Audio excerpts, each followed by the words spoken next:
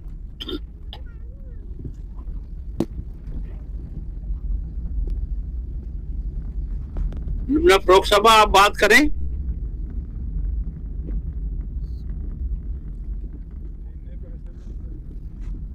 آپ نے ہاتھ کا نشان بنایا ہوا ہے، مائک آپ کا آن ہے، آپ بات کریں جی۔ شاید کوئی پرابلم ہے، آگے بڑھتے ہیں، دوبارہ ان کو پھر بلا لیں گے۔ فیصل شاہ صاحب آپ کچھ گفتگو فرمائیں گے جناب؟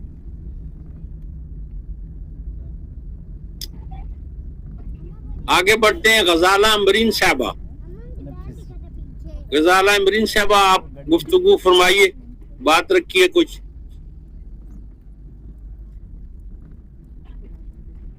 شاید یہ صاحبان کچھ بات نہیں کرنا چاہتے۔ آگے غلام علی صاحب، جناب محترم غلام علی صاحب۔ میں مارکیٹ ایک چیز کرنی تو سمجھ پکڑ گیا،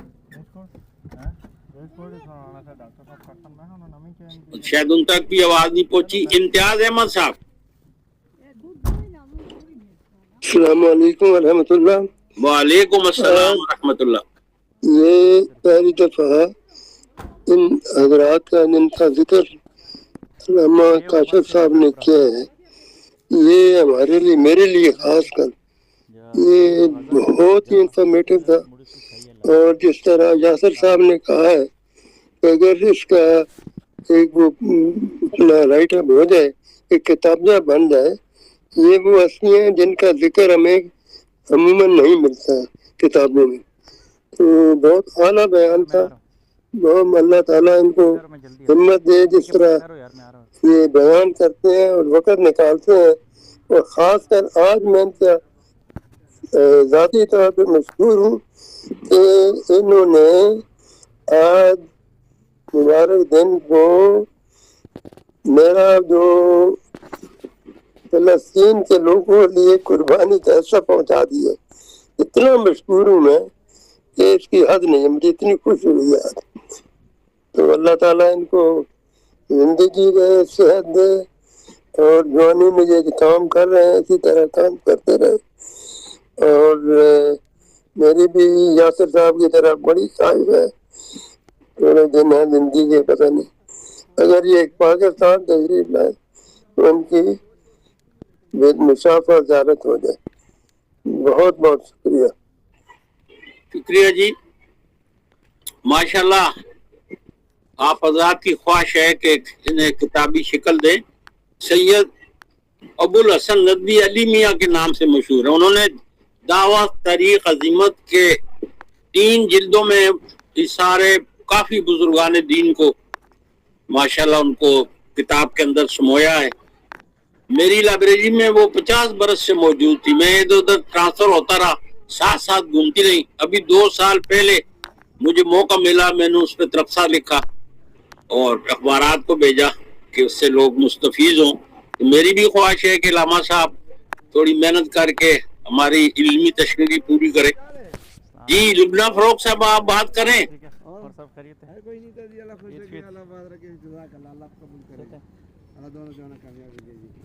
آپ کا مائک پھر آن آف ہوا، کوئی پرابلم ہے؟ اور سب جی علامہ کاشف نور صاحب آپ گفتگو فرمائیں جی۔ میر صاحب اللہ نے چاہا تو انشاءاللہ میں بہت جلد یہ پورا سفر نامہ لکھوں گا، مصر کی زندگی جو یہاں پہ گزرے ہوئے لمحات ہیں۔ اصل میں جب آپ علماء کے بارے میں لکھتے ہیں نا تو پھر بڑے انصاف کے ساتھ بہت کچھ لکھنا پڑتا ہے۔ بے شک اب یہاں بولتے ہوئے بھی اتنی چیزیں میں سکپ کرتا جا رہا تھا جو امام شافعی اپنے شاگرد امام مزنی جن کی المختصر کا میں نے ذکر کیا نا، ان کے بارے میں کہا کرتے تھے لو ناظر الشیطان لقطعہ، کہ اگر مزنی بھی، اگر امام مزنی سے شیطان بھی مناظرہ کرے تو امام مزنی سے نہیں جیت سکتا۔ تو اب آپ اندازہ لگائیں کہ میں کتنی ساری چیزوں کو سکپ کر کے آگے چلتا چلا گیا ہوں۔ یہ تو ایسی شخصیات ہیں کہ ایک ایک شخصیت پہ کئی گھنٹوں بات ہو سکتی ہے. اللہ نے چاہا تو ضرور ان کو میں کتاب میں بہت جلد کمپائل کر کے کتاب کی صورت میں سامنے لاؤں گا, اور پھر ہم انشاءاللہ جب مکمل کر لی تو آپ کے ساتھ ضرور ملاقات کریں گے. ایسے ملاقات اس کے علاوہ بھی کریں گے, لیکن کتاب کے ساتھ بھی کریں گے انشاءاللہ تعالیٰ آپ کے اس عہد کو پورا کرنے کی توفیق عطا فرمائے پروردگار اللہ. جی آگے نام آ رہا ہے نعیم اکرم صاحب کا. نعیم اکرم صاحب آپ گفتگو فرمائیں. جی آپ کا معذرت کا میسج آ گیا, شکریہ. یہ بات ہوتی ہے نا, وہ ڈاکٹر فرید خان صاحب پچھلی دفعہ بھی کہہ رہے تھے کہ بھائی میر افسر پکارتا رہتا ہے تو آگے سے کوئی جواب نہیں آتا, کوئی جواب تو دے دیا کریں, جیسے ابھی نعیم صاحب نے معذرت کر لی. آگے بڑھتے ہیں. صبیہ بانو صاحبہ کا نام آ رہا ہے. جی ڈاکٹر صاحبہ. جی بسم اللہ الرحمن الرحیم. السلام علیکم ورحمۃ اللہ وبرکاتہ. جی وعلیکم السلام. بڑی خوبصورت محفل تھی, اور میں معذرت خواہ ہوں کہ کل کی محفل میں شریک نہیں ہو سکی. کل میں فلائٹ پہ تھی, ابھی لاہور پہنچی ہوں, تو ابھی لاہور سے میں آپ کی محفل میں شریک ہوں. اور یہ گزشتہ سے پیوستہ, اور گزشتہ تو آپ نے مجھے صدارت کا اعزاز عطا کر دیا تھا, تو میں نے اپنے کچھ ٹوٹے پھوٹے الفاظ میں بیان کیا کہ میرا ذاتی وہاں ان مقامات کے حوالے سے سلام کرنے کا اعزاز حاصل ہوا, اور وہاں 2009-2010 میں حاضری دینے, اور جب آپ بتایا آج علامہ صاحب نے کہ سیدہ نفیسہ کے حرم میں 9 بیہتا جوڑے آتے ہیں, تو وہ میری آنکھوں کے سامنے منظر آ گیا کہ 9 بیہتا جوڑے آتے ہیں سلام کرنے, شادی یہ وہاں کی رسم ہے.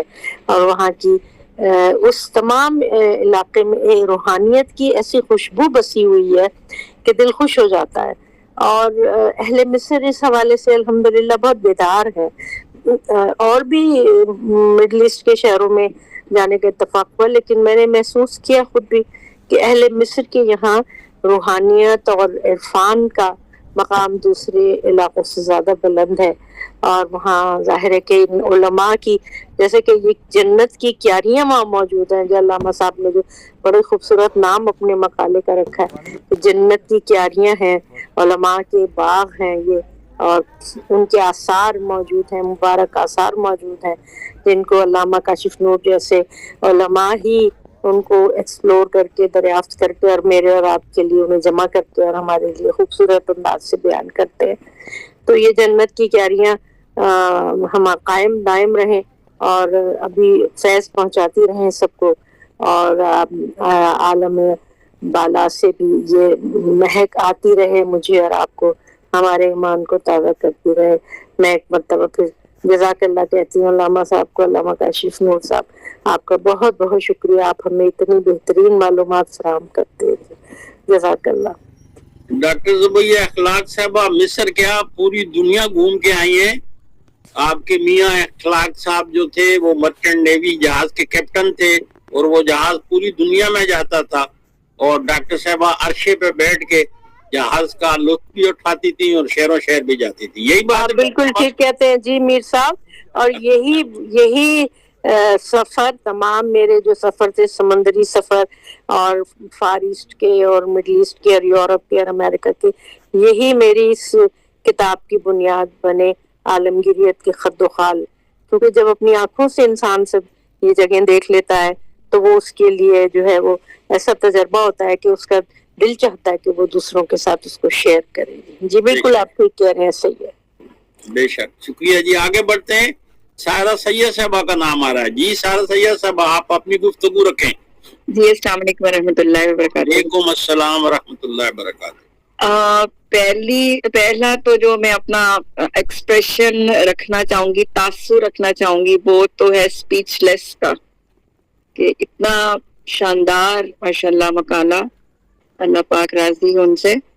اور ایک بڑا احساس مجھے ہو رہا تھا کہ وہ کیا ہستیاں تھیں, اور علم کی کیسی محبت, کیسا شوق, کیسی تڑپ, کیسی لگن, اور کیسا انہوں نے اس حصول کو مقصد زندگی بنایا.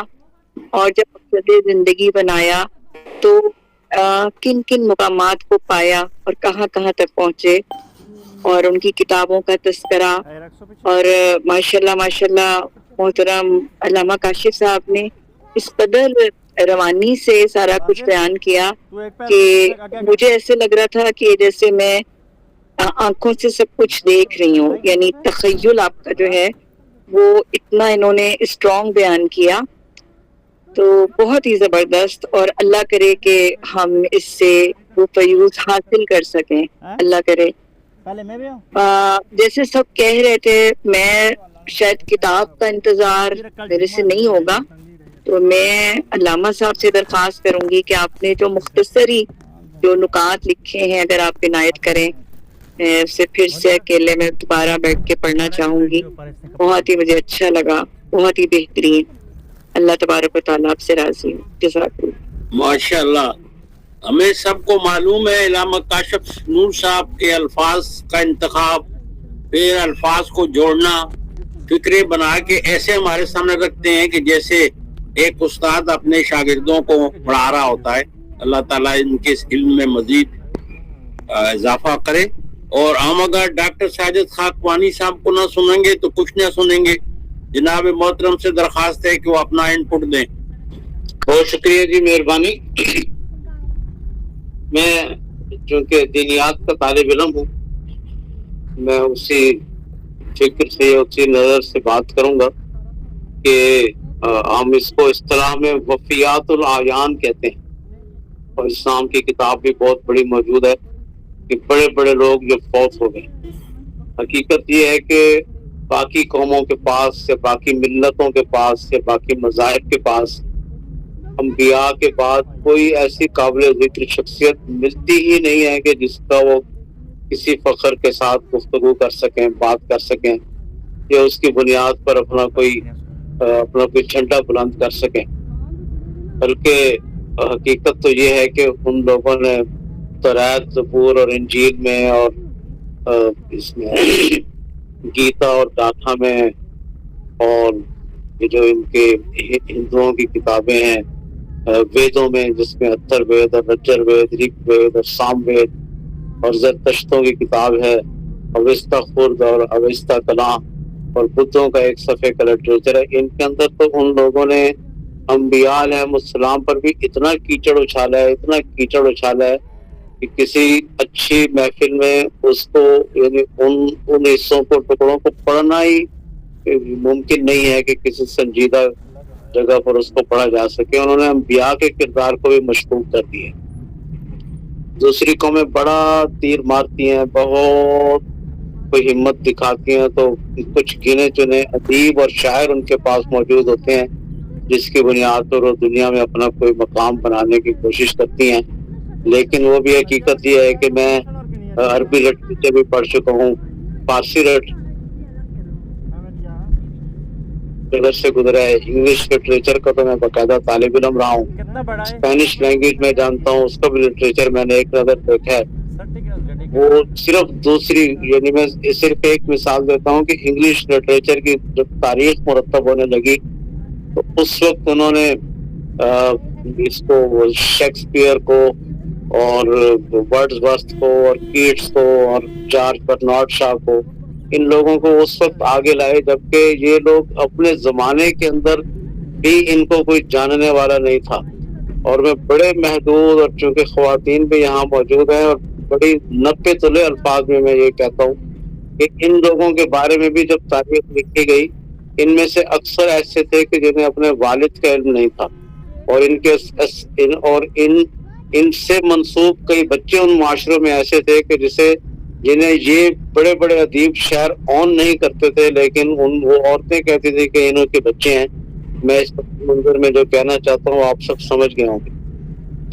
جبکہ اس کے مقابلے میں اسلام نے ایسی شاندار تاریخ مرتب کی ہے، ایسے شاندار افراد دنیا کے سامنے لائے ہیں جو پیٹ اور پیٹ کے ہر قسم کے دھبوں سے پاک صاف ہیں. ایسے بڑے بڑے بادشاہ تھے، اور ایسے بڑے بڑے لوگ تھے، اور بڑے بڑے شاعر اور ادیب تھے کہ جو بالکل پاک صاف کردار کے مالک منارہ نور تھے. بڑی اچھی اصطلاح استعمال کی صبیہ خانم صاحبہ نے اور صبیہ اخلاق صاحبہ نے کہ وہ جنت کی کیاریاں تھے، اور واقعی وہ مینار نور ہیں. اور ان کو دیکھ کر اللہ تعالیٰ کے راستے کے نشان ملتے ہیں. ان کا تذکرہ خود قرآن مجید کی سنت ہے کہ قرآن مجید نے سورہ انبیاء کے اندر ایک پوری فہرست دی ہے انبیاء کی. پہلے سپارے کے آخر میں اور دوسرے سپارے کے آخر میں پوری فہرست ہے انبیاء کی. یہ وہ لوگ ہیں جو شخصیتیں نہیں ہیں بلکہ اپنی اپنی شخصیت میں پورے کے پورے ادارے ہیں. میں نے اپنے پی ایچ ڈی کے مقالے میں ایک لمبی فہرست مرتب کی ہے ان لوگوں کی جن کے اپنے زمانے میں کے اندر اپنے ادارے ہوتے تھے, اپنی کتب خانے ہوتے تھے بڑے بڑے, اور وہ بادشاہوں میں سے بھی ہوتے تھے, امیروں فقیروں میں سے بھی ہوتے تھے.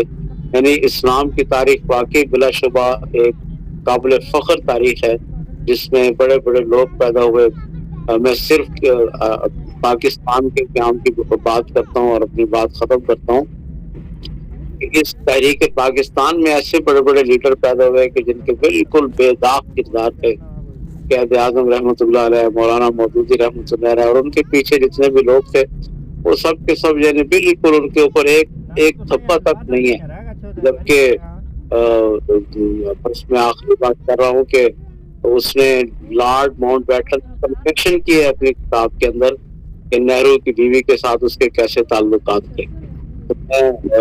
میں خراج سلام پیش کرتا ہوں, خراج تحسین پیش کرتا ہوں علامہ صاحب کو کہ جنہوں نے مسلمانوں کی تاریخ کے چھپے ہوئے ہیرے تلاش کر کے ہمارے سامنے لائے ہیں. اللہ کرے زور کرم اور زور قلم اور بھی آتا. بہت شکریہ ڈاکٹر صاحب. یہ دبلا فروغ صاحبہ نے بھی تیسری بار ان کو دعوت دے رہا ہوں کیونکہ وہ موجود ہیں ماشاءاللہ اور ہمارے پروگرام کا پارٹ اینڈ پارسل ہے. میرے صاحب انہوں نے سوال کر رکھا ہوا ہے نیچے سیکشن میں. ان کا سوال یہ ہے کہ یہ المختصر کے بارے میں مجھے معلومات نہیں, کیا اس کا ترجمہ اردو میں ہوئے؟ یہ اردو میں موجود ہے مگر یہ فقہ شافعی کی کتاب ہے. ہمارے یہاں پاکستان میں اس کتاب کو نہیں پڑھا جاتا, یہاں عرب میں اس کتاب کو پڑھا جاتا ہے. اور فقہ شافعی کی سب سے جامع کتاب یہی سمجھی جاتی ہے المختصر. اس میں آپ کے اجتہادانہ جو مسائل ہیں یعنی فروعی مسائل ہیں ان کو بھی جمع کیا گیا ہے اور اصولی مسائل کو بھی جمع کیا گیا ہے. یہ فقہ شافعی کی جامع کتاب ہے. آپ اگر دیکھنا چاہیں فقہ شافعی مذاہب اربع کی چاروں کتابوں کو دیکھیے تو وہ ایک آپ کے لیے بہتر ہو سکتا ہے. کل پرسوں ڈاکٹر فرید صاحب کے ساتھ بھی بات ہو رہی تھی تو میں نے تذکرہ کیا تھا. کتاب ہے ان کی, بڑا آسان سا نام ہے, اب وہ پتہ نہیں کیوں میرے ذہن سے نام ہی ماں ہو رہا ہے اس وقت. بہرحال میں تذکرہ کر رہا تھا اس کتاب کا تو ڈاکٹر صاحب نے مجھے وہ اردو ایڈیشن اس کتاب کا بھیجا جو ہی سامنے اس کا. ہاں جی بالکل وہ کتاب ہے امام کاسانی رحمۃ اللہ تعالی, امام علاء الدین کاسانی کی کتاب ہے. بدائع الصنائع چاروں مذاہب کو جمع کرتی ہے. یہ بنیادی طور پہ ہیں تو حنفی عالم لیکن یہ چاروں مذاہب کو جمع کرتے ہیں. اس میں فقہ شافعی بھی آ جاتی ہے, فقہ حنفی بھی, مالکی بھی ہے, حنبلی بھی, چاروں مذاہب اس کتاب کے اندر جمع ہیں. اور یہ تحفۃ الفقہاء کی شرح ہے. امام کاسانی نے اپنے استاد امام سمرقندی علیہ الرحمہ علامہ محمد بن احمد سمرقندی کی کتاب کا ترجمہ کیا, شرح کی, تحفۃ الفقہاء کی شرح کی, بدائع الصنائع نام رکھا. جب یہ کتاب پیش کی تو امام سمرقندی نے اپنی بیٹی کا نکاح ان کے ساتھ کیا اس کتاب کے بدلے میں. یہ کتاب حق مہر بنی تھی حضرت سیدہ فاطمہ کی جو اپنے زمانے کی ایک عظیم فقیہ بھی تھیں, عالمہ بھی تھیں, امام سمرقندی کی بیٹی تھیں اور پھر وہ امام کاسانی کی زوجہ بنتی ہیں. اور علماء آج تک یہ کہتی ہیں کہ یہ کتاب تو ایک ایسی کتاب ہے جس سے باپ اپنی بیٹی کا نکاح کر کے دے رہا ہے, یا یہ کتاب بیٹی کے نکاح کے لیے حق مہر قرار پاتی ہے. تو یہ ایسے لوگ تھے جنہیں اللہ رب العزت نے علم اور شان عطا کی تھی. آپ دیکھنا چاہیں تو آپ کے لیے بہتر یہ ہے کہ بدائع الصنائع کو دیکھیں, لیکن یہ ان لوگوں کے لیے فائدہ مند ہو سکتی ہیں. مختصر بھی, بدائع الصنائع بھی آج کے زمانے میں جو فقہ کو کما حق کو جانتے ہیں، یعنی یہ مفتیوں کے لیے فائدہ مند ہے، اور مفتیوں کو توفیق نہیں ہوتی یہ کتابیں پڑھنے کی۔ اللہ کرے کبھی ہمیں احساس ہو اور ہم سارے ان چیزوں کو پڑھیں اور ان چیزوں پہ غور کریں، ہونا چاہیے، مگر ہم سستی کرتے ہیں۔ تو بدائع الصنائع کا مطالعہ کریں، یہ آپ کے لیے زیادہ بینیفیشیل ہے۔ المختصر چونکہ فقہ شافی کی ہے اور آپ فقہ حنفی کی ہیں، تو پھر ایک عجیب سے آپ کے لیے مسائل پیدا ہوں گے جو آپ کو الجھائیں گے، تو بہتر یہ ہے کہ آپ ان میں نہ الجھیے، اسی کی طرف رہیے۔ بارک اللہ فیک۔ جزاک اللہ جی، ماشاءاللہ آج کا مقالہ بھی بہت علم کا خزانہ، تبصرے اس پہ ماشاءاللہ اور مزید دو آیتیں۔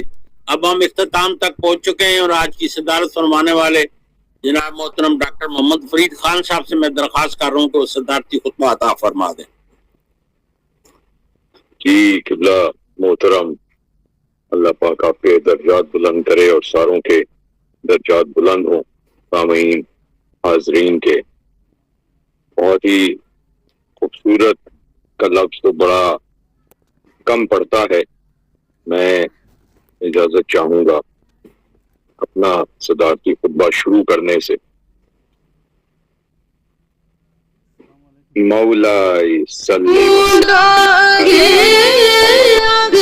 على حبيبك خير الخلق كلهم محمد سيد الكونين والثقلين والفريقين من حرب ومن عجم، نبينا الأمر الناهي فلا أحد عبرا في قول لا منه ولا نعم، هو الحبيب الذي ترجى شفاعته لكل حول من الأحوال مقتحم، فإن من جودك الدنيا والضرتها ومن علومك علم اللوح والقلم، يا أكرم الخلق مالي من الوز به سواك عند حلول للحادث الأممي، يا رب بالمصطفى بلغ مقاصدنا واغفر لنا ما مضى يا واسع الكرم۔ علامہ کاشف نور نے جو گلستان کی سیر کروائی اس پہ کچھ ارشاد کرنا چاہوں گا۔ گلستان مصطفیٰ کی پبن اور ہے یہ چمن اور ہے، شاہ ابرار کی انجمن اور ہے یہ چمن اور ہے، ہوئے گلدستہ پنج تن اور ہے یہ چمن اور ہے، شان آل حسین و حسن اور ہے یہ چمن اور ہے، سرمدی رنگ ہے اس گلستان کا مرحبا مرحبا، فقر کی سلطنت طرفائے ساما ہے، رحمت ایواں ہے، اس کے زیر نگیں قلب انسان ہے، عجز عنوان ہے، کسی کا دست نظر کاسائے گردن ہے، عقل حیران ہے، ایک ولی زیب اورنگ عرفاں ہے، واہ کیا شان ہے، سر جھکے ہیں یہاں میر السلطان کا، مرحبا مرحبا۔ یہ کلام قبلہ حضرت نصیر الدین نصیر علیہ رحمہ کا لکھا ہوا ہے، ایک منقبت ہے، اور اس سے بہتر ڈسکرپشن ان جنتی گلستانوں کی پیاریوں کی انسان کیا کر پائے گا۔ سفر نامہ لکھنا ایک الگ بات ہے، آغوش میں ہر وقت رہنا ایک الگ بات۔ سفر نامہ تو ایک وقتی دور ہوتا ہے، آپ آئے چلے گئے، دیکھا، لطف اٹھایا، اس وقتی طور پہ جو کچھ پایا اس کو سمو لیا، مگر جب آپ آغوش میں پرورش پا رہے ہوتے ہیں تو اس کے بعد جو فیض ملتا ہے، کرم ملتا ہے، شان ملتی ہے، نصیب ملتا ہے، وہ بڑے بڑوں کو آ کے آپ کے آستانے کے سامنے جھکا دیتا۔ آج کا جو عنوان جو سفر نامہ یہ انشاءاللہ عید کے بعد بھی اسی طرح چلتا رہے گا اور بہت کچھ ان ہستیوں کے بارے میں ہم سیکھیں گے سنیں گے، ایک سفر نامے کے طور پہ نہیں، ایک شاگرد کے طور پہ جو علامہ کاشف نور نے ان کی گود میں بیٹھ کے سیکھ رہا ہے اور ہم تک پہنچا رہا ہے۔ کتنوں کو شرف حاصل ہے کہ رات 11:11 بجے پاکستان کے وقت میں مصر سے الازہر سے ایک شخص کی گفتگو سن رہے ہوں جو ابھی بھی آغوش میں بیٹھا ہے، گود میں بیٹھا ہے ان ہستیوں کے اور فیض و سکون حاصل کر رہا ہے۔ اور یہ دیکھیے کہ ان سے جڑے جو لوگ تمام اس پروگرام میں اس وقت شامل حال ہیں، ان کی کیسی کیسی آوازیں اس کے فون سے وہاں پہنچ رہی ہیں۔ انہوں نے آج کے جو سفر کا ذکر کیا وہ بڑا عجیب معاملہ تھا، روزہ تھا، اور میں اور ڈاکٹر صاحبہ ہم نکلے کہ کچھ کام نجی کر کے داتا حضور کے سامنے سے باہر سے حاضری دیتے ہوئے، دعا پڑھتے ہوئے، فاتحہ خوانی کرتے ہوئے ہم نکل جائیں گے واپس۔ مگر اچانک ایسا ہوا کہ جیسے ہی قبلہ حضور داتا صاحب کے سامنے گاڑی پہنچتی ہے، میں خود ڈرائیو کر رہا تھا، تو گاڑی کا رخ سڑک کی بجائے اس طرف مڑ جاتا ہے جہاں پہ آپ کا ایک پچھلا گیٹ ہے، جہاں سے سو کالڈ، میں تو یہ نہیں کہوں گا مگر زمانے کے الفاظ کچھ ہمارے ساتھ جڑ جاتے ہیں، وی آئی پی کی انٹری ہوتی ہے، حالانکہ ان کے سامنے کیا وی آئی پی، ان کے سامنے تو خاک بھی نہیں، جو وہ جہاں سے وہ گزرے ان جوتوں کی بھی خاک کے برابر ہم نہیں۔ ٹھیک، وہاں سے گاڑی اندر چلی جاتی ہے اور پھر گارڈز اور سلامیاں، اور یہ تو اچانک میں جیسے ہی وہاں اندر پہنچتا ہوں، اب میں ڈاکٹر صاحبہ کو دیکھ رہا ہوں، وہ مجھے دیکھ رہی ہیں، اور میں کہتا ہوں کاشف نور کو فون ملاؤ، تو میرا ہاتھ فون پہ جاتا ہے اور میں اترتا ہوں، باہر آتے ہیں پروٹوکول آفیسرز جو بھی ہیں، خیر میں وہاں سے بالکل، اب ہم بالکل بیسمنٹ کی سائڈ پہ کھڑے ہیں جہاں آپ کی پارکنگ ہے، اور وہاں سے میں ویڈیو آن کرتا ہوں، تو کاشف نور کا ایک بڑا بہت ہی خوبصورت سا گول مٹول سا پیارا سا بچوں جیسا چہرہ سامنے نظر آتا ہے مجھے، اور اس کے پیارے سے جیسے وہ جنبش ہونٹوں سے آواز کی نکلتی ہے، ڈاکٹر صاحب، ایک تو وہی آواز منہ لیتی ہے، تو میں نے کہا کاشف نور آؤ ایک سفر کرتے ہیں، آج حالت روزہ میں تو ہیں، تم وہاں ہو میں یہاں ہوں، آؤ آج یہ سفر وہاں پہنچاتے ہیں اور آپ اپنی جگہ کی تازگی یہاں پہنچا دو۔ تو یہ حیران تھوڑا ہوا، تو میں نے اس کو پہلا جا کے جو بالکل باہر مسجد کا نیچے جہاں پہ اوقاف کے دفاتر ہیں وہاں باہر دعا لکھی ہے، تو میں نے دکھایا، تو کہتا ہے آپ کہاں پہ ہیں؟ میں نے کہا ابھی پتہ لگ جائے گا۔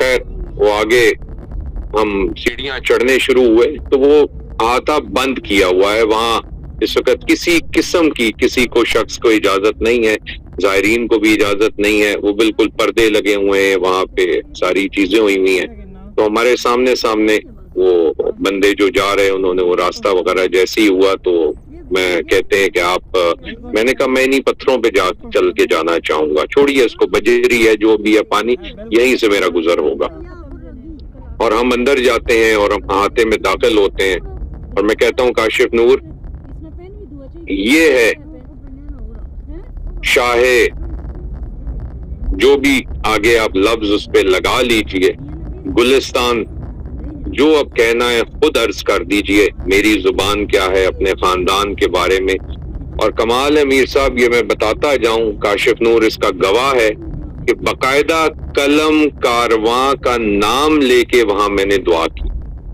جزاک اللہ، جزاک اللہ۔ جتنے حضرات آپ اس وقت موجود ہیں، داتا صاحب سے ہے یا نہیں، جو بھی معاملات ہیں، آپ سارے وہاں آج غائبانہ طور پہ اس دعا، اس جگہ، اس لہد مبارک کی سائٹ پہ کھڑے ہو کے آپ کی آواز وہاں تک پہنچی جو اس وقت کسی کی رسائی میں نہیں۔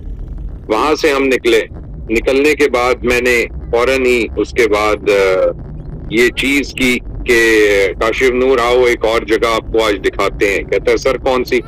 میں نے کہا یہ وہ جگہ ہے جہاں سلطان الہند 80 لاکھ بندہ جس کے ہاتھ پہ مسلمان ہوا. کہ کچھ کتابوں میں 80 ہے، کچھ میں 30، کچھ میں 20، مگر ہوا. اصل مقصد ہوا. یہی ہمارے لیے کافی ہے. حضرت خواجہ معین الدین چشتی اجمیری رحمت اللہ تعالی علیہ، جن کا شعر آپ سنتے ہیں وہاں جو لکھا ہوتا ہے داتا صاحب کے باہر، ٹھیک ہے، اور وہ بھی ذہن میں میرے تھوڑا آ جائے گا. گنج بخش فیض عالم نور مظہر خدا،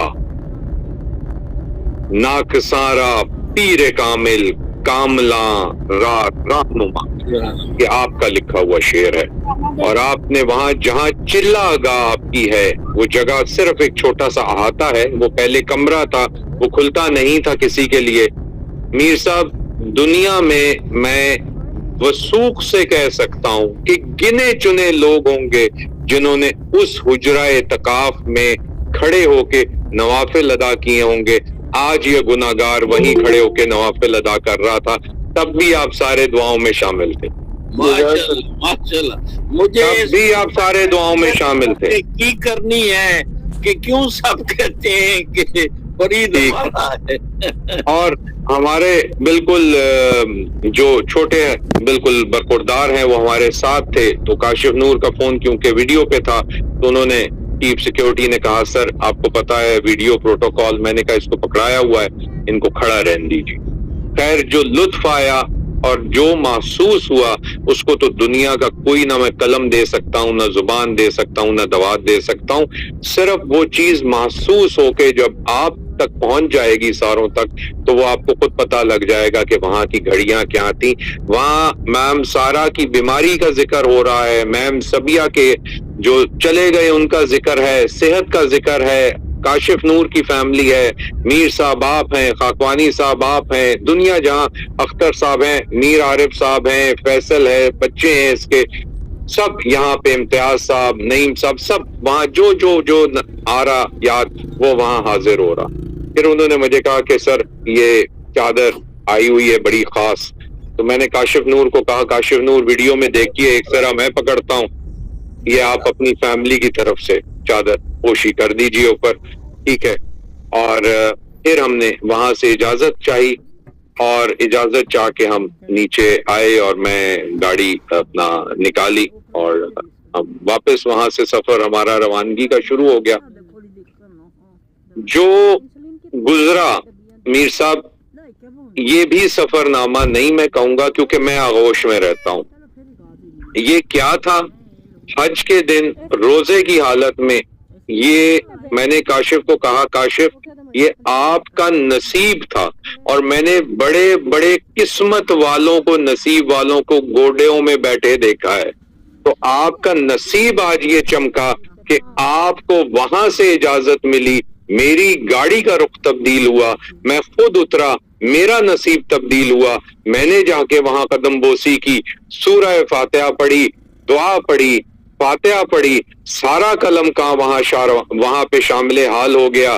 اور پھر نیچے وہ جو انگریز جو مسلمان آپ کے ہاتھ پہ یہاں جب بن رہا تھا اس نے مسلمان ہو کے اسلام قبول کیا، اس کی قبر میں نے دکھائی ان کو بیسمنٹ میں. اور پہلا جو اوقاف کے ایڈمنسٹریٹر ہیں ان کی قبر جو عموماً لوگوں کو پتہ نہیں ہوتا، وہاں ہم نے سارا ایک وہ نظارہ ان کو کرایا. تو واپسی پہ ان کی آنکھوں میں آنسو تھے، میرے چہرے پہ مسکراہٹ تھی.